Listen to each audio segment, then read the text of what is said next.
Hola chicos, muy buenos días. Es un gusto para mí poder estar compartiendo un nuevo semestre con ustedes, ahora con una materia distinta que es la materia de lógica. Bueno, yo sé que ustedes ya tuvieron antecedentes de la lógica o una introducción a ella durante todo un semestre donde estuvieron hablando de lo que es, pero creo que es importante partir de cero y todos al mismo tiempo poder iniciar de nuevo esta materia, pero lógicamente no vamos a poder ver todo lo que vieron ya en un primer semestre porque sé que lo vieron bien explicado, bien analizado y bien agotado. Entonces, nada más es para poder partir, digamos, de un mismo punto todos y de esta forma podamos tener un mejor desarrollo de la materia. Los dos temas que más nos interesan el día de hoy es el juicio y la caracterización y clasificación de él mismo, o sea, del juicio. Pero como les comentaba, vamos a iniciar hablando un poquito de lo que es la lógica de manera introductoria para que no nos quedemos unos en el semestre pasado, probablemente en las vacaciones, en la pandemia, sino que todos partamos del mismo punto. Entonces vamos a ver que la lógica es una ciencia formal. Quiero comentarles que la lógica para algunos pensadores, sobre todo cuando hablamos en cuestión de filosofía, podemos decir que la madre de todas las ciencias es precisamente la filosofía. Filos, amor, Sofía, sabiduría. Es ese amor por la sabiduría, es la búsqueda de la verdad absoluta o la verdad de todas las cosas. Es como se le considera a esta ciencia de la filosofía. Ahora, la filosofía tuvo hijas. Estas hijas se les llama disciplinas filosóficas, que podemos, por mencionar algunas, hablar de la epistemología, podemos hablar de la lógica, que es la más importante para nosotros en cuestión de la materia.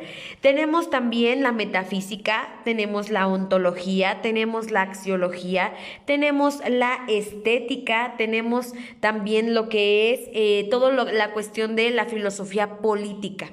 Pero, como les digo, en la que nos vamos nosotros a detener es en la lógica como disciplina filosófica. Ahora también comentarles que ha tenido pues varios pasos a través del tiempo. ¿Por qué ciencia formal? Ahorita lo vamos a explicar un poquito más ampliamente. Pero lo que sí les quiero decir es el significado etimológico de lógica. Podemos decir que estudia los principios de demostración e inferencia. Ahorita también les voy a explicar lo que es la inferencia. La palabra deriva del griego antiguo lógique o lógique, que significa dotado de razón, intelectual, dialéctico y argumentativo. ¿Qué significa el razonamiento? Bueno, pues para algunos filósofos, el simple hecho de pensar en algo se llama idea. Cuando hay varias ideas en tu pensamiento, pero no solamente que captas esa percepción, por ejemplo, que tocas algo y sientes que ese algo tiene una textura blanda, o que ves algo y ves que es de color naranja, sino que, por ejemplo, tocas la plancha y piensa, bueno, en ese momento viene a tu mente que está caliente. Ya estás razonando, ya no solamente es una idea, sino son varias ideas en una sola, que se llaman ideas compuestas. Existen las ideas simples, existen las ideas compuestas. Pero cuando ya esta idea va más allá y dices que estás razonando, es porque estás llevando a cabo una operación mental. Entonces, el logique significa dotado precisamente de esa habilidad de poder razonar, de unir ideas. Intelectual, dialéctico. La palabra dialéctico viene de un método inventado por Platón. Resulta que, recuerden que Sócrates fue el maestro de Platón y entonces Sócrates inventa un método para aprender, un método del conocimiento que le llamaba el método mayéutica. ¿Por qué?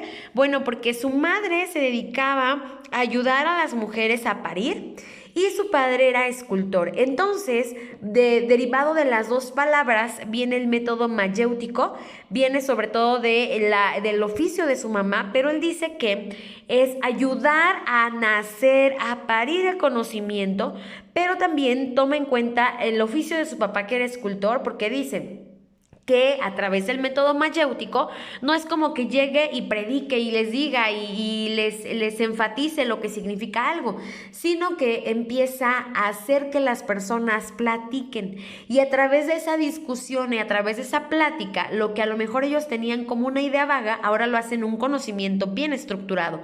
Por eso podemos decir que esculpe el conocimiento. Pero después Platón, como su alumno, él funda el método dialéctico que viene de diálogo, porque se apoya en Sócrates de ese diálogo, de esa plática que se tiene y a través de ello se puede llegar a un nuevo conocimiento. Y argumentar, que es una de las cosas que vamos nosotros a tomar más en cuenta en lo que es la lógica. La lógica se va a basar mucho en el argumento, en su momento lo tendremos que ver más enfáticamente, pero podemos decir que es una reflexión. Argumentar es reflexionar, pero no solamente tú, sino hacer que reflexione otra persona a través de la razón, de decirle algo con pruebas, de demostrarle algo, y entonces estamos persuadiendo a alguien más a través de nuestra argumentación. Cuando te dicen es que tu argumento no es válido, es porque las razones o las causas por las que tú apoyas una idea se consideran que no están bien para una persona, porque también hay que decirlo que es subjetivo. Pero la lógica no, la lógica debe ser totalmente objetiva, por eso se dice que es una ciencia formal, porque la lógica parte más o menos del principio de las matemáticas. Ahorita lo continuamos diciendo, pero quiero terminar de darles el significado de lógica. Ahora, también hay que decir que viene de otro vocablo que es logos, no nada más lógica, sino también logos. Y logos significa palabra, pensamiento, idea, argumento, razón o principio. Entonces podemos decir que se complementa todavía más el término lógica. Y hay que decir que el objeto de estudio tradicional, por ejemplo, de la química, pues es la materia. El objeto de estudio de la biología, pues es todo lo que tenga vida. Y el objeto de estudio de la lógica es la inferencia. Por eso al principio decíamos que la lógica estudia los principios de la demostración y de la inferencia. Entonces el objeto de estudio de la lógica es precisamente eso, la inferencia. Y ahora se preguntarán, ¿qué es la inferencia? Bueno, pues la inferencia es un proceso mental, ya sea exteriorizado o no. Puede ser que no lo exteriorices, que simplemente lo dejes en tu mente, o que sí lo exteriorices a través de, por ejemplo, la palabra o a través del discurso escrito. Entonces, es el proceso por el cual se van a derivar a conclusiones a partir de premisas. Por ejemplo, yo voy a decir premisa 1, ¿no? Por decirlo así, que en su momento vamos a ir conociendo que existen diferentes premisas, premisa mayor, premisa menor, y eso nos va a llevar a una conclusión. También lo estaremos analizando a través de un filósofo importante en la historia. Entonces decimos, un ejemplo, ¿no? Cuando llueve es porque hay nubes. La siguiente, premisa menor. En este momento hay nubes. Entonces la conclusión sería, en este momento está lloviendo. Otro. Es de día cuando sale el sol. Y entonces podemos decir, ahorita es de día, conclusión, es porque salió el sol. O al revés. Cuando es de día es porque sale el sol. Ahorita está el sol, entonces podemos concluir que ahorita es de día, ¿ok? Esa es la inferencia, es el proceso por el cual se derivan conclusiones a partir de premisas. Ahora, la lógica investiga los principios por los cuales estas inferencias son aceptadas o cuando esas inferencias no son aceptadas. Una inferencia se va a decir que es aceptada o aceptable porque su estructura sea lógica. No es por el contenido del argumento, no es por el lenguaje utilizado, ¿ok? Lo es por la estructura, que esa estructura sea lógica. Inclusive, ya casi al final de la materia vamos a ver cuáles son cosas que no son ciertas, pero sí son lógicas, ¿ok?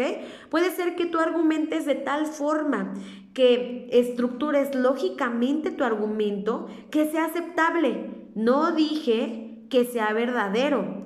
Hay argumentos no verdaderos, pero sí válidos en la lógica, ¿ok?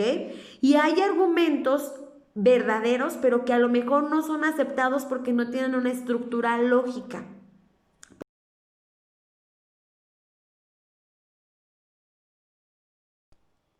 Continuando entonces, ahora sí vamos a ver cómo es la lógica, y se dice que es lógica formal porque no solamente va a investigar en la estructura, sino que esa estructura debe tener realmente principios que la caractericen. Entonces vamos a ver qué es lógica formal porque va a partir de tres formas elementales del pensamiento.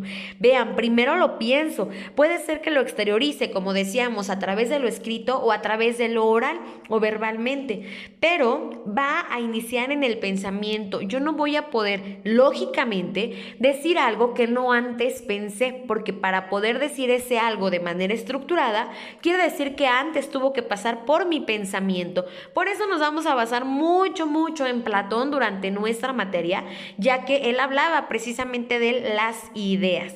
El mundo de las ideas, de hecho, en esa obra tan importante que es la Academia o la Escuela de la Filosofía, vemos cómo Platón está señalando hacia el cielo.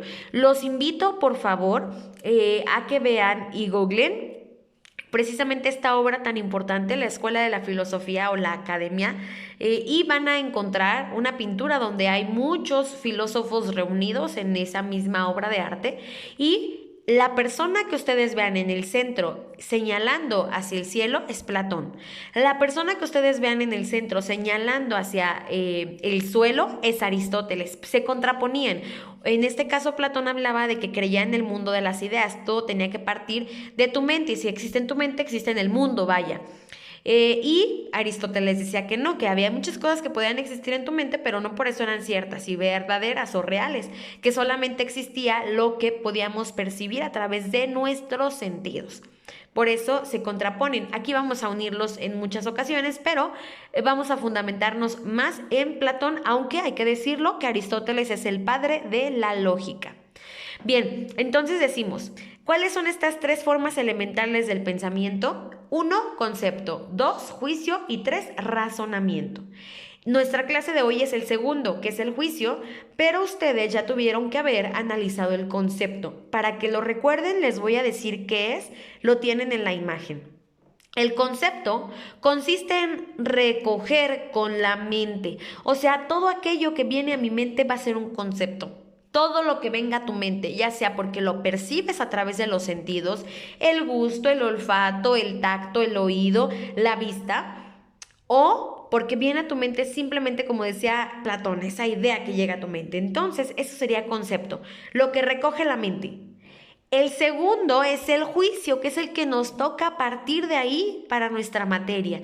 El juicio consiste en una conexión enunciativa de conceptos. Entonces, el juicio se compone de conceptos, pero de manera enunciativa. Ahorita me van a entender mejor. Y por último, el que veremos casi al final de la materia, que es el razonamiento. Este ya va a consistir en una secuencia ordenada y coherente. Ya hay una estructura de tu pensamiento. Entonces digamos que vamos de lo menos a lo más. Concepto, lo que recojo o lo que recoge mi mente. El juicio ya es una o varias ideas, uno o varios conceptos que tienen una conexión enunciativa. ¿Ok? Ya estamos enunciando, que ahorita es lo que vamos a entender. Nos vamos ahora a lo que decíamos, los juicios como tal. ¿Qué es el juicio? Bueno, el juicio es la segunda forma elemental del pensamiento, como ya acabamos de ver. Y de acuerdo a Aristóteles, el juicio se va a definir como discurso mediante el cual se afirma o se niega algo de algo o de alguien. Importante mencionarlo. Entonces vamos a ver. Para nosotros hablar de los juicios tenemos que tiene que haber una conexión o un enlace enunciativo de conceptos. Un ejemplo, el hecho de que yo diga química, o que yo diga experimental, o que yo diga ciencia, no lo hace un juicio. Son simples palabras, ¿ok? ¿Cuándo va a ser un juicio? Cuando yo diga la química es una ciencia experimental. ¿Por qué? Porque ya estoy haciendo un enunciado. Entonces, como ya estoy haciendo una enunciación o un enunciado, ese ya es un juicio. Afirmo o niego algo o de alguien. En este caso lo estoy haciendo de la química. Estoy afirmando que la química es una ciencia experimental. Por ejemplo, el derecho es una ciencia social. Estoy afirmando que el derecho es una ciencia social. Otro ejemplo, la economía no es una ciencia formal. También es un juicio porque estoy negando que la economía sea una ciencia formal. Entonces, la proposición exteriorización del juicio goza de una estructura. ¿Por qué? Porque tiene que haber un sujeto y un predicado, como lo veíamos desde la primaria. La niña juega con la pelota. Yo estoy afirmando que la niña juega con la pelota, pero además tengo un sujeto que es la niña y juega con la pelota es el predicado. Si a eso le vamos a unir que juega es un verbo, pues está más compuesto nuestro enunciado. Ahora, es característico de los juicios el ser verdaderos o ser falsos. El hecho de que yo te diga que la química es una ciencia experimental está lógicamente bien estructurado el enunciado, pero no quiere decir que sea cierto, aunque en este caso sí lo es, ¿ok? Mientras el concepto se expresa con términos o palabras, el juicio tiene que ser siempre con enunciados. Pongo más ejemplos. Te suplico que vengas. Come tu sopa. Hoy es viernes. ¡Qué buen partido! Los ruegos, los mandatos, las preguntas, las exclamaciones, aunque son expresiones, no son en sí verdaderas ni falsas. ¿Ok? Entonces, no son juicios, ya que no afirman ni niegan. Yo te estoy diciendo, te suplico que vengas. No te estoy afirmando ni te estoy negando nada. Come tu sopa. Hoy es viernes. ¡Qué buen partido! No estoy ni afirmando ni negando, por eso no es juicio. ¿Cuándo sí es juicio? Carlos Fuentes fue un escritor, estoy afirmándolo. La biología es una ciencia natural, lo estoy afirmando. La sangre es azul, lo estoy afirmando. Ahora, es un juicio, la sangre es azul, mas no dije que sea un juicio verdadero. En este caso, la sangre es azul, es un juicio falso, ¿ok? Lo verdadero, como lo concibió Aristóteles, consistiría en que hay una adecuación o correspondencia entre lo que enunciamos y la realidad o los hechos a que se hace referencia en el juicio. En cambio, lo falso sería lo contrario, o sea, la no correspondencia entre lo que enunciamos y la realidad. Vean entonces cómo un juicio puede ser verdadero o puede ser falso. Ahorita vamos entonces a continuar con la clasificación de los juicios. Bien, siguiendo a Kant, Immanuel Kant, a lo mejor ustedes ya lo han escuchado, pues siguiendo a este filósofo tan importante, existen 4 categorías referentes a los juicios. El juicio por su cualidad, el juicio por su cantidad, el juicio por su relación o el juicio por su modalidad. Y ahorita vamos a ver un desagregado de todo esto, vamos a analizar cada una de las clasificaciones, ¿ok? Hay que comentar que esta sería la categoría kantiana, porque también sabemos, bueno, que ha habido muchos filósofos y en este caso investigadores que han desarrollado sus clasificaciones, pero ahorita vamos a tomar esta primer clasificación en base a las categorías kantianas, o sea, de Immanuel Kant. Vamos entonces a ver en este caso en cuanto a la cantidad. En cuanto a la cantidad, los juicios pueden ser universales, particulares o singulares. Nuevamente, universales, particulares o singulares, también conocidos como individuales. Entonces vamos a ver que los juicios universales se manifiestan como todo S es P, o también en la negación. Acuérdense que es afirmar o negar. Ningún S es P. Probablemente así se les haga un poquito complicado, les pongo otro ejemplo en los universales. Todos los humanos son mortales, ¿ok? U otra, ningún inmortal es humano. Entonces puede ser que afirmo o que niego, pero estamos hablando de un todo o de un ninguno, ¿ok? Digamos como el extremo. Cuando el predicado se extiende a toda una clase de objetos, todos los seres humanos o ningún ser humano, o todos los perros tienen 4 patas, estamos hablando de todos los que están reunidos en una sola categoría. Ahora vamos con los particulares. Cuando el predicado se refiere a una parte de toda la clase de objetos, ¿ok? Y siempre lo vamos a referir con la palabra algunos. Algunos S son P, algunos sujetos son predicado, o algunos S no son P. Acuérdense nuevamente, siempre es afirmación y negación. Les doy otro ejemplo. Algunos hombres son filósofos, ¿ok? O algunos hombres no son filósofos. Entonces, dependiendo si queremos afirmar o negar, pero aquí ya no estamos hablando del todo o del ninguno, sino de algunos. Para terminar, en cuanto a la cantidad, vamos a ver los singulares. Los singulares, en este caso, también llamados individuales, se aplican a un solo individuo o a un solo individuo o a un solo sujeto de toda una clase.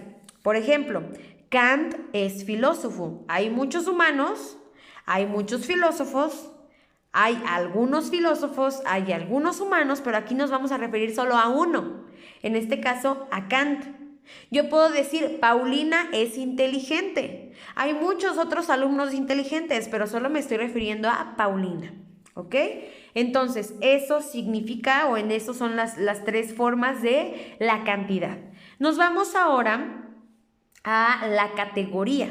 En este caso, vamos a ver que existen los categóricos, los disyuntivos y los hipotéticos. Categóricos cuando nos proporcionan una afirmación en términos absolutos. No hay condición, no hay otra alternativa, es el único, pero siempre es. Por ejemplo, aquí tenemos que la relación sujeto-predicado es absoluta e incondicional. Siempre va a ser S para ese P, no hay otro P para ese S, ni hay un probablemente, sino es un siempre. Les pongo ejemplo de los categóricos. Galileo es inocente. Galileo no puede ser culpable de ninguna forma. Siempre Galileo va a ser inocente. Ahora, mañana es domingo. No puedo yo decir que puede ser que sea domingo. Es porque es, por eso es categórico. La Tierra se mueve. No hay opción de decir que la Tierra es inmóvil. ¿Ok? Ahora, disyuntivos. Cuando para ese hay que escoger un P de entre varios. O sea, para un sujeto podemos elegir un predicado de entre muchas opciones de predicado que tenemos. ¿Ok? Les pongo el ejemplo. Hoy es jueves, viernes o sábado. Yo no he dicho que, por ejemplo, hoy sea viernes y mañana pueda ser sábado. Simplemente estoy yo pensando si hoy puede ser jueves, viernes o sábado. ¿Ok? ¿Por qué? Pues porque a lo mejor no me he fijado el calendario, no sé en este momento en qué día vivo y pues puede ser jueves, viernes o sábado. Eso sería un ejemplo. ¿Ok? José camina por el pasillo. ¿Es el director de la escuela o es un profesor? ¿Por qué? Porque hay muchos Josés. Entonces, necesito ver si es José Fernando, el director de la escuela, o si es José Guadalupe, el alumno de físicos. ¿Ok? Y por último, los hipotéticos, cuando la relación que establece el enlace entre el sujeto y el predicado se subordina a una condición, por eso decimos hipotéticamente. ¿Por qué? Porque hay que ver si cumple la condición para saber si puede ser o no real. Entonces, en este caso, el ejemplo puede ser, si la fatiga es una intoxicación, eliminando ciertas toxinas, pues va a aparecer la fatiga. ¿Ok? Entonces ahí nosotros lo conocemos como la relación de S y P es condicional. ¿Ok? Va a depender de una condición que sí haya relación o no. Eso sería entonces en cuanto a la categoría de relación.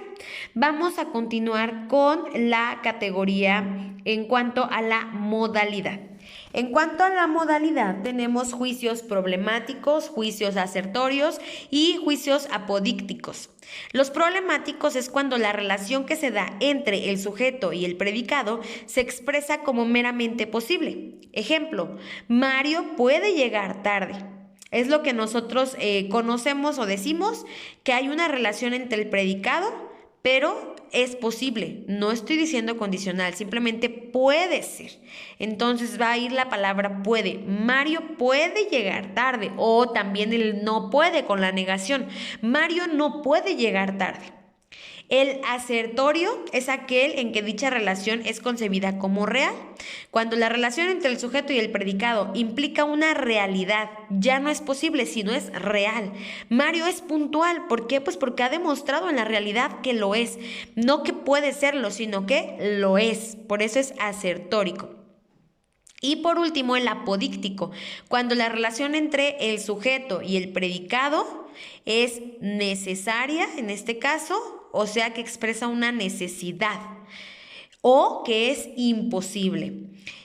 5 más 3 es igual a 8. ¿Por qué? Porque 5 más 3 es necesariamente 8. O 5 más 2 es imposible que sea 8, porque realmente es imposible. Por eso le vamos a llamar apodíctico. Los que no les mencioné es de acuerdo a la cualidad. De acuerdo a la cualidad solamente vamos a tener los afirmativos y los negativos, que son cuando señalan la compatibilidad o adecuación entre el sujeto y el predicado. Por ejemplo, el pizarrón es verde, estoy afirmando. La física es una ciencia, estoy afirmando. Negativo sería el perro no es animal acuático o los hongos no tienen clorofila. ¿Ok? Estoy o afirmando o negando. Ahora, dentro de la cualidad también hay los llamados infinitos, esto según Kant. Es la fórmula S no es P. Un ejemplo, la película no es apta para menores. Este cheque no es negociable. Se dice que es un tipo de juicio porque aunque es negación, pero solo afecta al predicado. Espero que estén entendiendo, hayan entendido esto en cuanto a la clasificación de los juicios.